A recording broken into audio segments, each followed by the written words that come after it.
These words. If the word's atom, I'll say almond.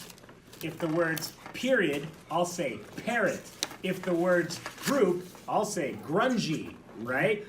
So like, they won the game, but they didn't actually know what any of the words meant, right? So you want to be able to describe the words in a way that's creative and interesting, that really cements in your brain what they are, okay? So that's for next week, but I want you guys to have those things done. You're gonna have work time today, Wednesday, and Friday to make sure those things are done, okay? I'm sorry, Brennan. I'm very sorry. Oh, Tom waits. That's the guy who doesn't even sound like music, but is music, right? Yeah, I mean, yeah, I guess. Okay, Savannah, I'm excited for you, but don't do that right now. I'm paying attention. You're also gonna need to have your desk space even right. Writing. Also, you're gonna lose all those little components. I haven't been taking notes. Okay. This, you should probably write lab this week is yet. Oh yeah, isn't this a full week of labs? Pretty much every day this week is going to be about this lab in some way, shape, or form. And tomorrow and Thursday are going to be really hectic. So I need you to know what you're doing before you get here tomorrow. Because we're not going to have any time for me to talk to you tomorrow. You're going to have to get right after it. When you come into class tomorrow, you have to know what you're doing. Which Brennan means listening now. Didn't eat 2 hours. He might have a better time on acid. Do you need to get a drink of water? He's dying. Okay. So, key factor between physical changes and chemical changes. During a physical change, you're left with the same thing you started with. If I boil water and turn it into steam, steam is still water. It's still particles of water. It hasn't changed its identity.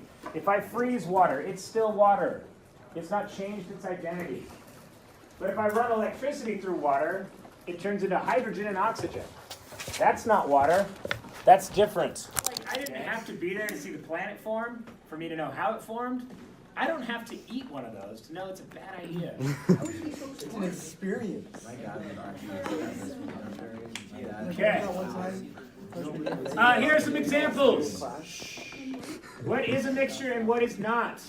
So, sand, you can separate every different mineral based on its color in sand. You don't have to do chemistry to separate them.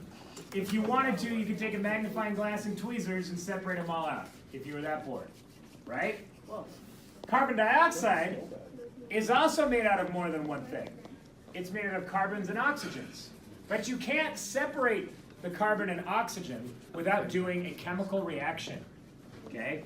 Mixtures can be separated based on their physical properties, like density, permeability, magnetism, boiling point. But molecules can't be separated based on their physical properties. Okay. And elements. Elements are the simplest substances. Simplest substances. Awesome. Why is talking hard? I don't know, because English Put sucks. on Brennan's gravestone. Why is living hard? Because you're doing it wrong.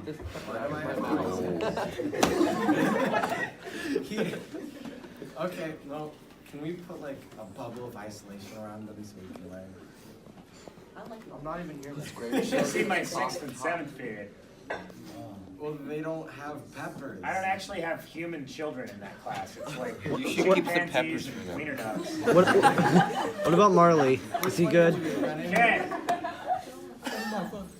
Small fat one. so Crying. It's a small fat one. remember how we talked about how water particles are made out of hydrogen and oxygen, right? They're not simple. Glucose molecules aren't simple. They are complex. Glucose is made out of 3 different elements, all stuck together, right? An element is the simplest thing. Each of these colors represents